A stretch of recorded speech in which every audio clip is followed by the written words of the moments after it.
In today's episode of Field Frequency, I'm joined by Kieran White of Curo. We unpack how Curo is turning underused parking into virtual depots, and how even Curo leverages an after-hours program to drive EV charge utilization. We dig into industry lulls and talk about chargers that can actually become an investable asset.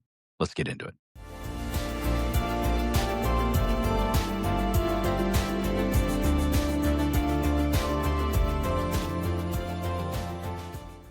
Welcome to another episode of Field Frequency. Today I'm joined by my friend Kieran White of Curo.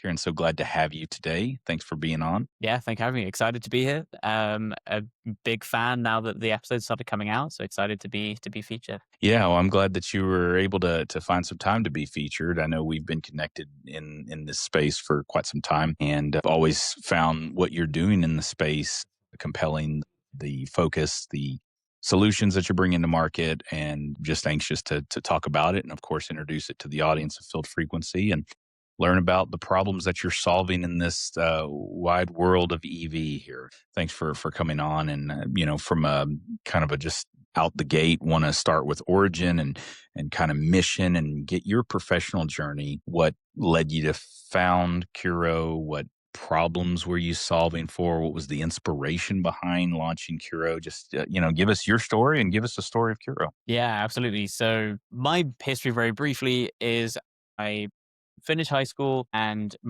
you don't have it in the US, but my dad is a director of sixth form, which basically means he looks after the last 2 years of high school. And his number one KPI is get people from the last 2 years of high school into college. And so the most rebellious thing I could do was not do that. So I left high school, didn't go to college, mainly because of that. And luckily, after I traveled for like a month, and then luckily got a job at Tesla selling cars. So I was then at Tesla selling cars for about 3 months, and then trying to figure out how to make like country and European leaders notice me. Then luckily the Model 3 launch was just happening, and there was like huge outcries because Tesla wasn't allowed to hire more people, but like we had this like company defining milestone happening. So I luckily met the right people, met a few like really cool mentors that I still have today, and got to, like, after 3 months of selling cars, go to like help deliver cars in other countries. And then that kind of steamrolled to ended up helping to launch a lot of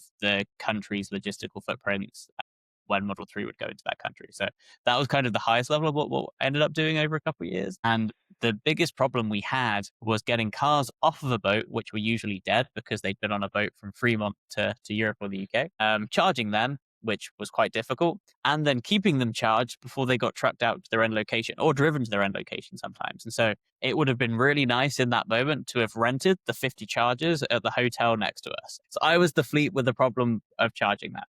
And so after like kind of going through that, I left Tesla in 2020, then did a recycling startup for a bit, which was a lot of fun. My takeaway was that I didn't want to build a company in recycling, and to cut that short, and then ended up, we started in crypto, actually, in crypto blockchain, in the carbon credit space, and very quickly pivoted back to EV charging. We followed the typical advice of like, do what you know best. And I was like, well, I've been a fleet and I've had a charging problem.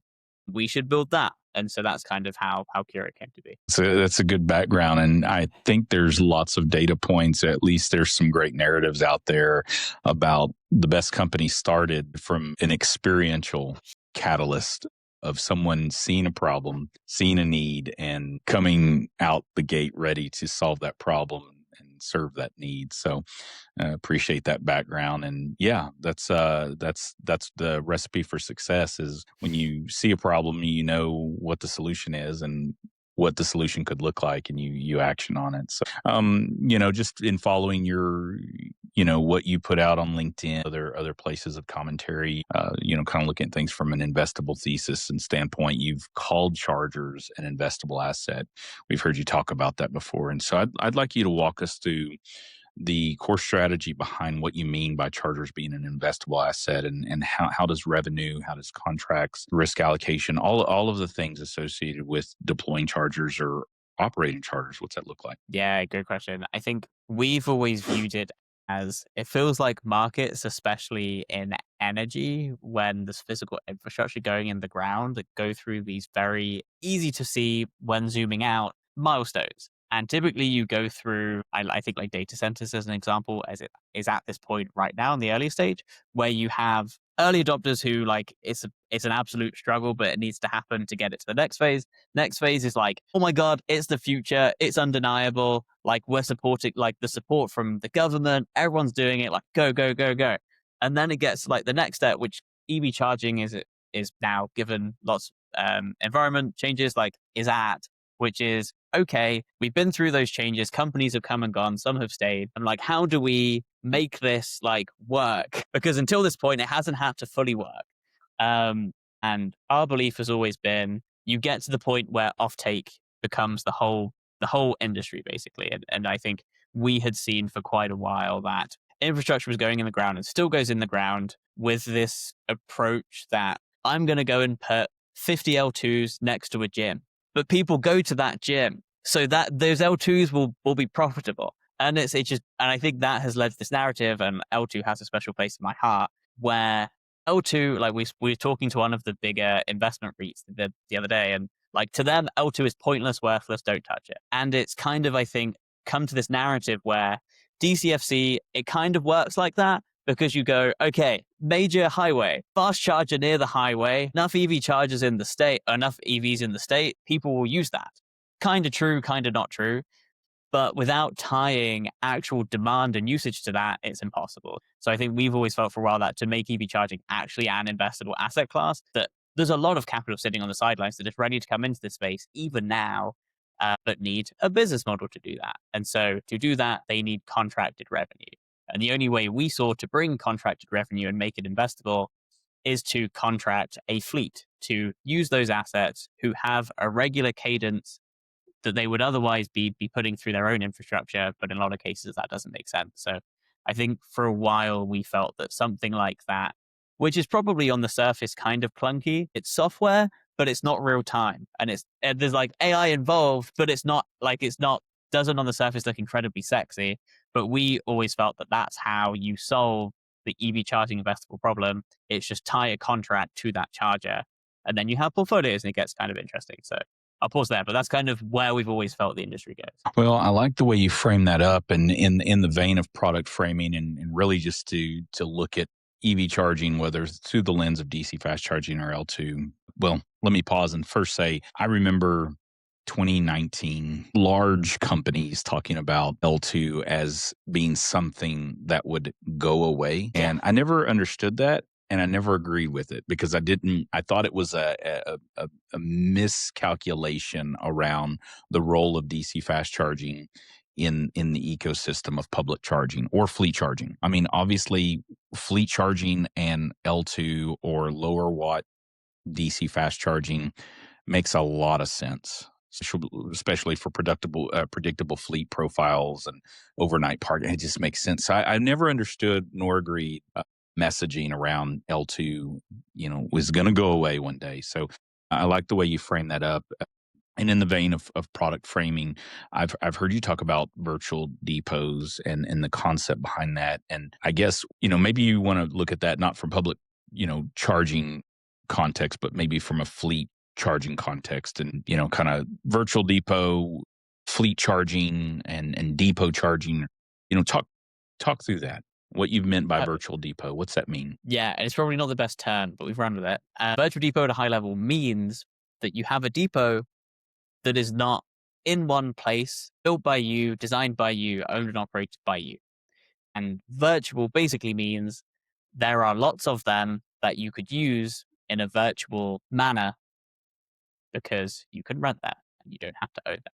And so that's kind of what virtual depot has always meant to us. And the reason it came about is if depending upon if we're assuming, which I think you have to, that contracted fleet offtake is one of the key, or contracted offtake of some kind, which probably has to be a fleet, is a thing to make EV charging investable, you then have to kind of extrapolate from that. Okay, well, what do fleets need? And a large portion of time, we had customers who in the early days were renting 20, 30 L2s literally next to their depot because their drivers were depot start and that makes sense and they don't want to change anything. And then we literally had it where a driver one time accidentally left their vehicle in the operating districts. They'd driven like an hour from, it was in San Diego, so say from like Oceanside to Chula Vista, probably more than an hour, but parked their car, got in their friend's commercial vehicle and gone back. So he had to drive in his personal vehicle, get it, and then bring his friend and then get it back.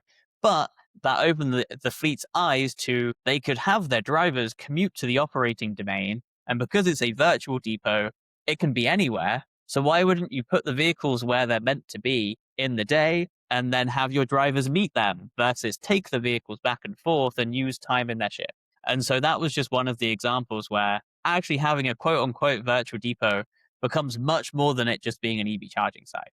Like it becomes an operational efficiency that you maybe didn't have before. And the bigger area, as you extrapolate that out further, that becomes really interesting is AV, where we're seeing, and it will be interesting how this plays out because there's two theses.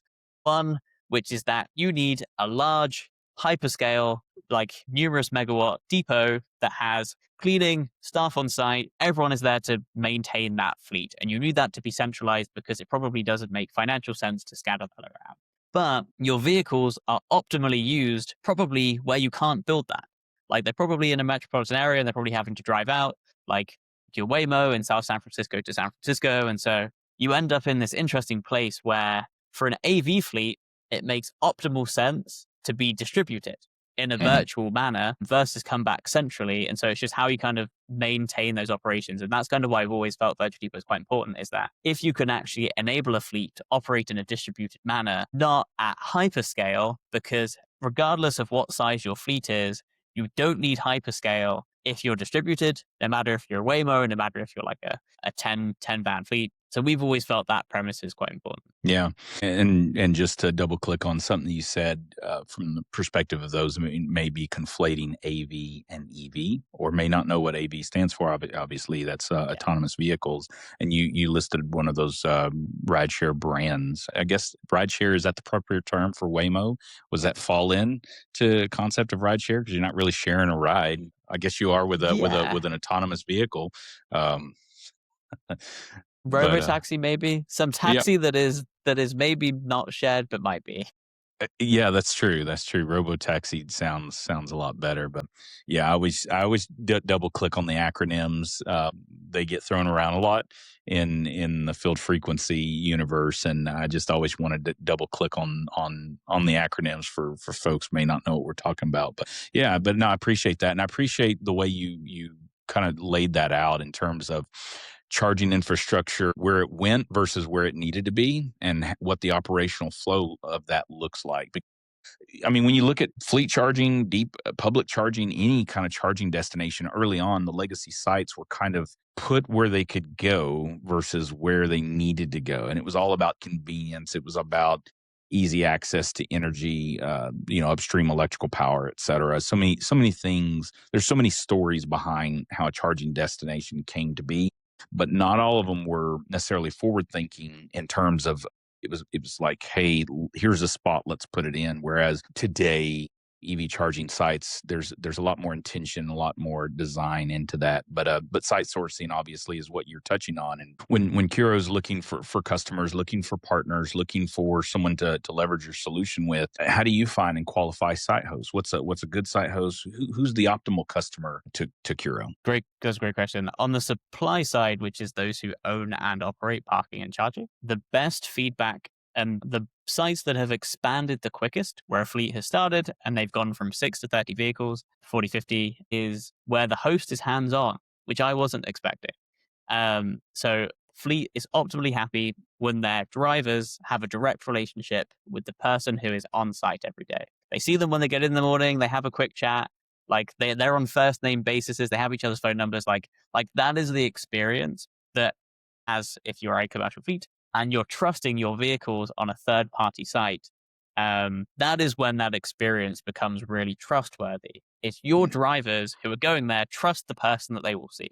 So like that was the biggest one that we weren't expecting. Otherwise, I think the hosts that we've benefited from the most, it's very counterintuitive. Either there is a very large footprint, like we're lucky to work with some of the larger FANG companies for some of their tech campuses or some of the larger REITs for their portfolio properties. And that's like nationwide footprints. And like that is amazing because although very hard to establish, you establish a process, you start to launch, and then you scale through a portfolio. Like that is really, really beneficial for us and our fleets to gain mass scale. But like we were saying earlier, like a virtual depot is probably best where a driver needs to be. Drivers sometimes don't need to be in places that make sense. We have one customer who they are, we'll use San Diego as the example again, like San Diego to El Cajon. El Cajon is just like a little bit far out of San Diego. It's probably a little bit obscure and there's not much charging infrastructure there. So we placed them we onboarded a high school district. Which maybe wouldn't be the first pass that you'd onboard for a fleet of some kind, but the fleet actually quite likes that space because it is trustworthy. Again, they know the host by name and they see them regularly, and the infrastructure is where they need to be. So Curo is building we're building a really interesting supply footprint where either we have mass scale hosts or we have very niche hosts. And like, funnily enough, it just becomes where does a fleet need it? And like the answer is both because fleet is quite nuanced. And then on the fleet side, like we typically work best with service fleets, like specifically those with vans. A Curo is a bit of a no-brainer, like especially when you're bringing TCO, like it probably doesn't make too much sense to go and build your own.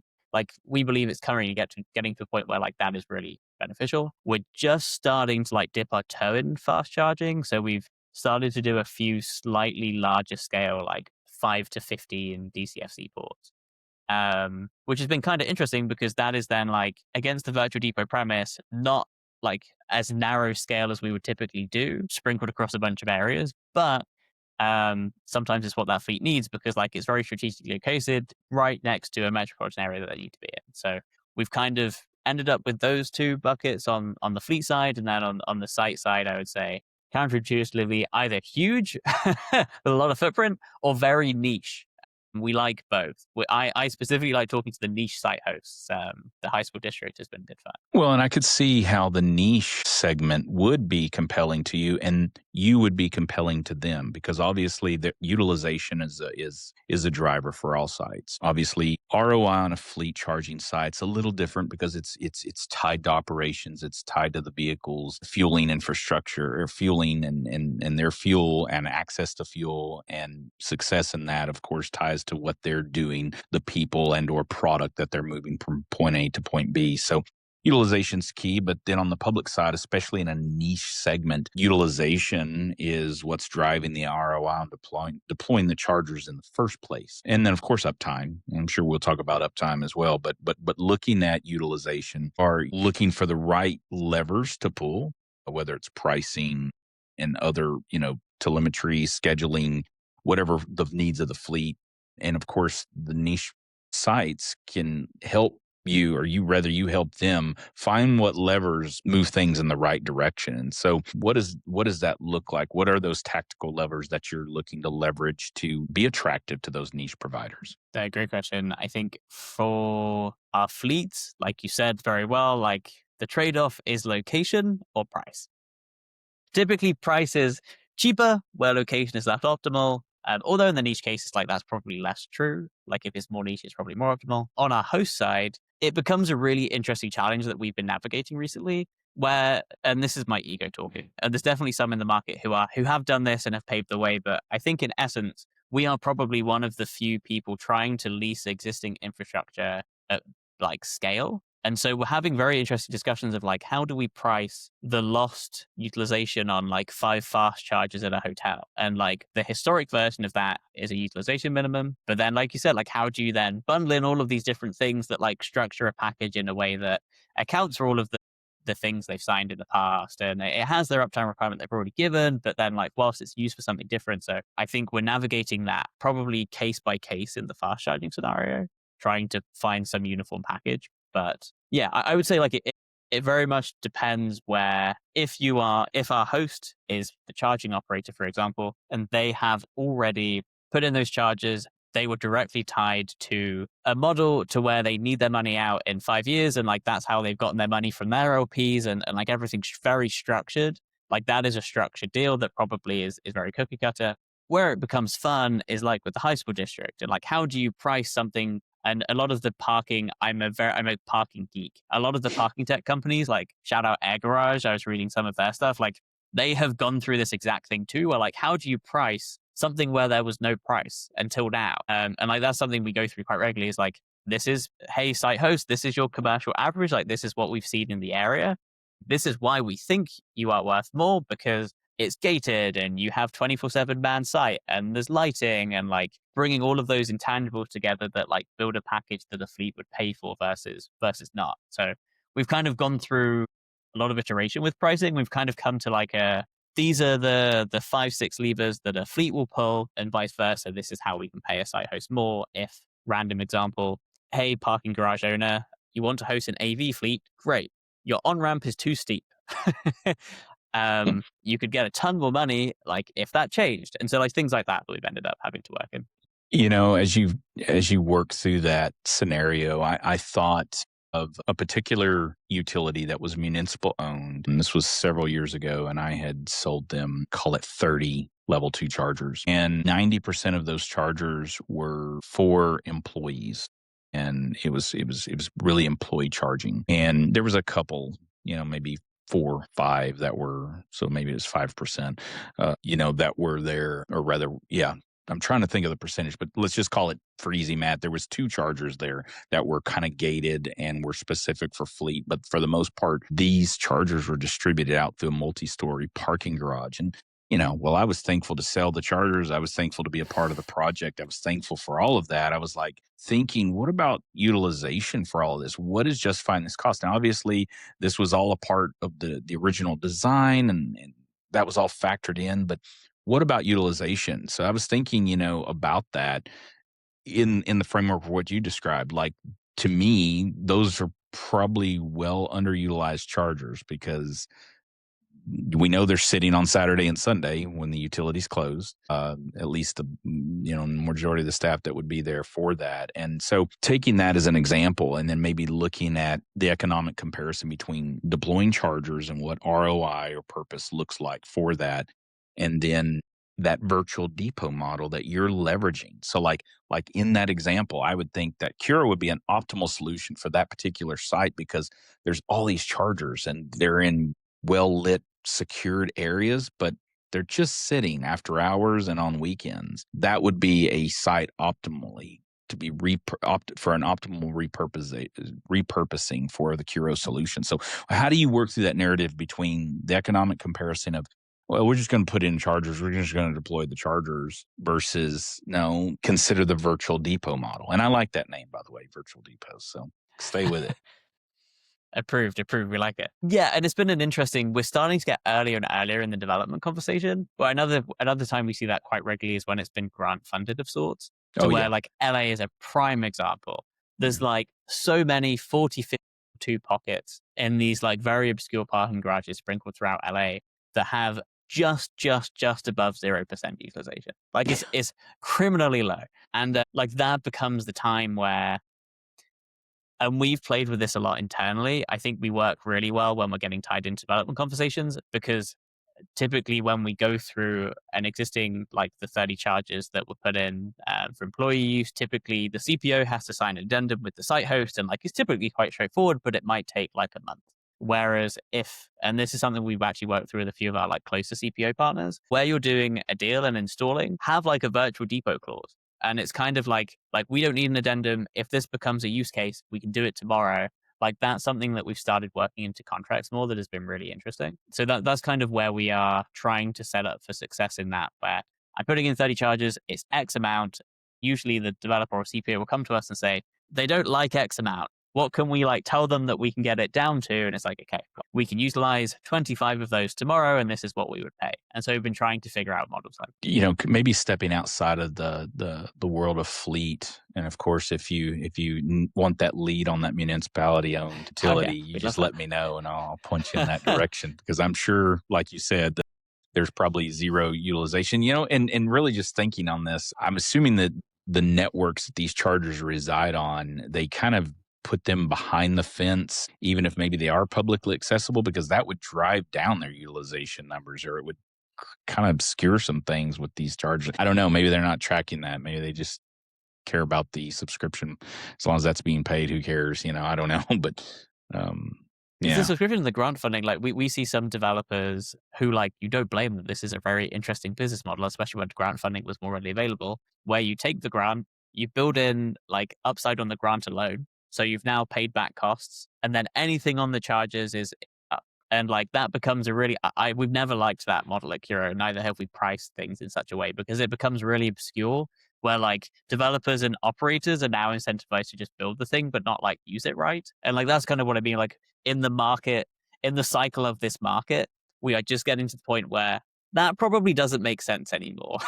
Uh, Because if you use it wrong, like that is materially different to the owner versus. well, in that vein of the developer side of things, and specifically, let's look at the REITs, the asset managers within those frameworks, and obviously they have a business case, and I think I've heard you talk about filling those spaces, because there's spaces that could be used there. I mean, obviously that's what they're trying to do, is leverage that. So I would see that would be an example of a developer that could see the value of EV charging. What is your narrative to those groups look like? If there's a REIT listing right now, what would be your pitch to them right now? Yeah, the pitch is very straightforward. It's two things. First of all, if you have parking that is not filled overnight, we can probably fill a lot of it and pay you a decent amount of money that you could put towards investing in whatever you need to invest in, or to put in charges. So like, that's step one. Don't pay for charges. Like, let us underwrite charging by like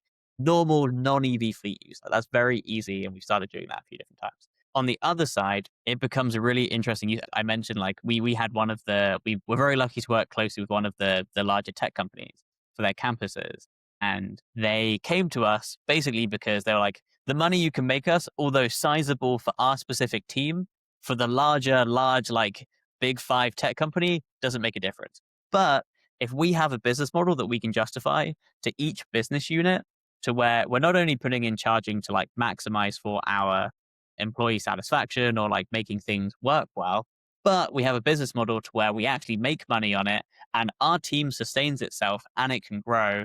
Like, charging becomes less of this, I'm a REIT, this person does charging, go and do charging and come back to me when all the charging's in and I can tell the employees they have a perk.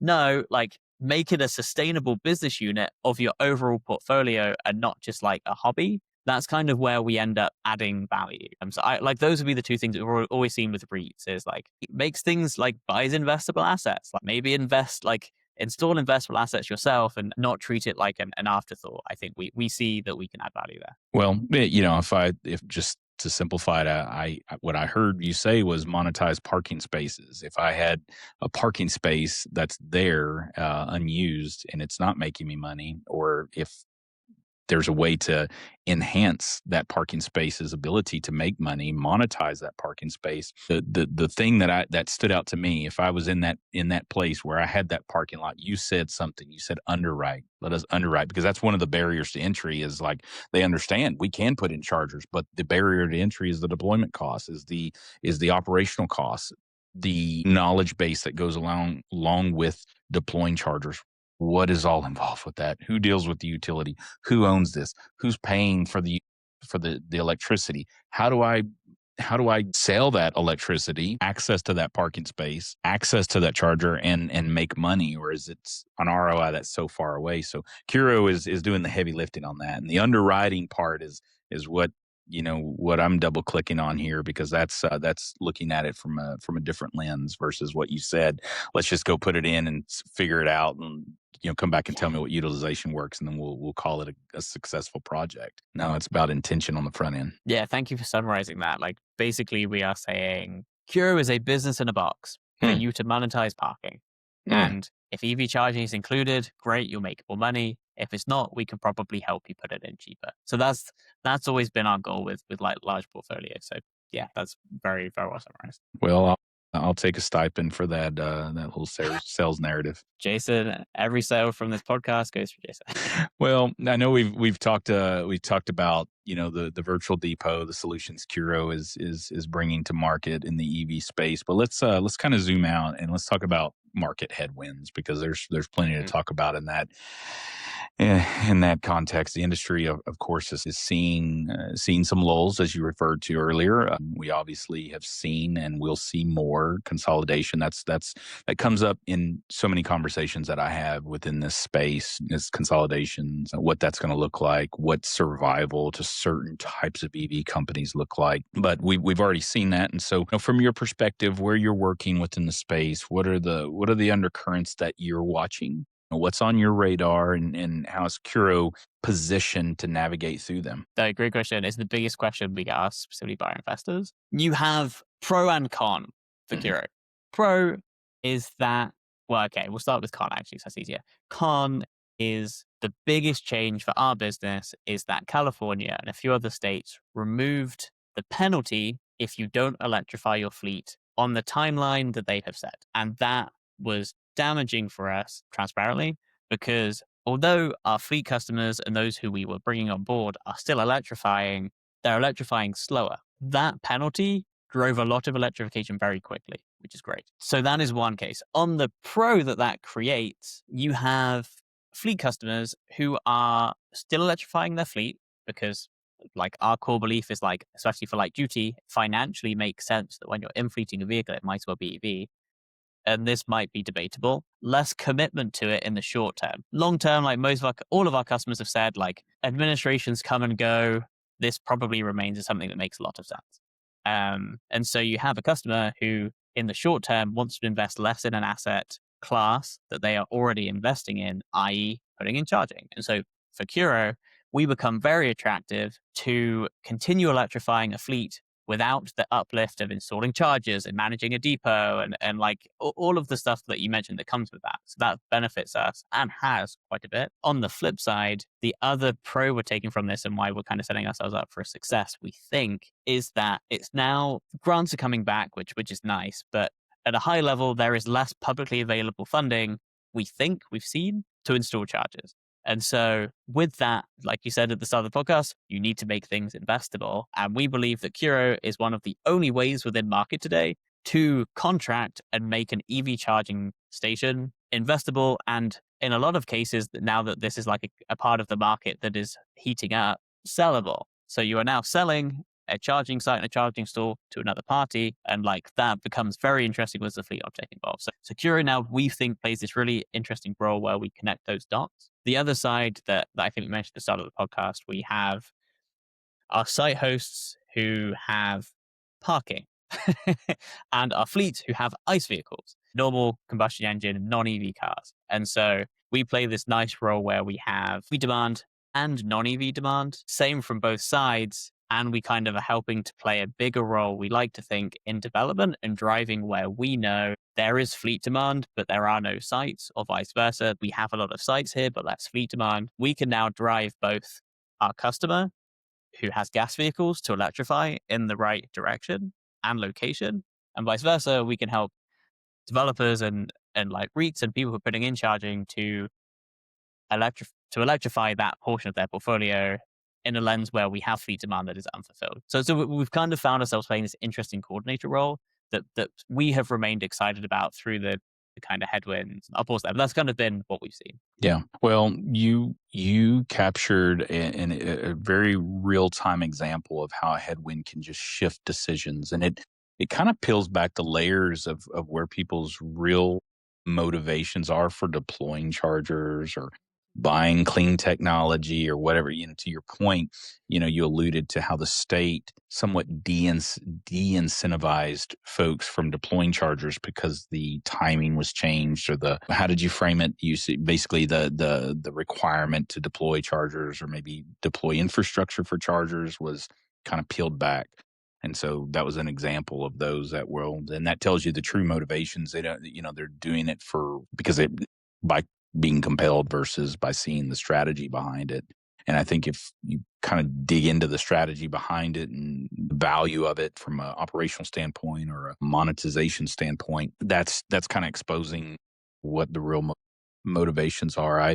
Headwinds in this space really They have long lasting and far reaching effects. I remember right before Tesla opened up the NACS protocol and was going to open up that protocol, communication protocol, both to non Tesla vehicles operating on their chargers. And then obviously OEMs starting to look at the inlet side of things and, all of that, and how multiple enterprise level customers that had in their queue from a procurement standpoint millions of dollars of purchases around DC fast charging. And all it took was that message for the pause button to be hit, because now, wait, are we about to buy outdated technology before it's even lands in the market, before it ever even is deployed?